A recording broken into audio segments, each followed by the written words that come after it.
కొండ కోనల్లో అందాల కోవెల్లో వెలసింది ఎవరమ్మా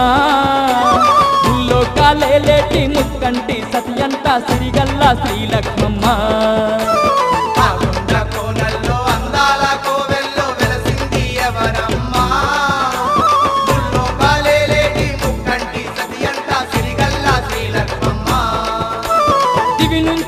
వచ్చి భక్తుల పూజలు పొందుతూ బంధువై వెలిసెనంట శ్రీలక్ష్మమ్మ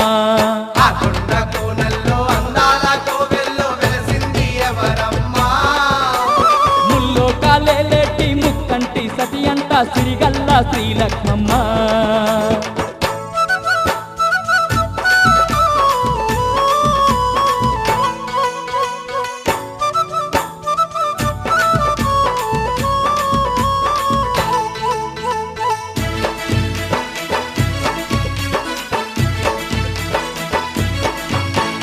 ఏటేట పండుగ ఎనలేని వేడుక అమ్మ లక్ష్మమ్మ దేవికి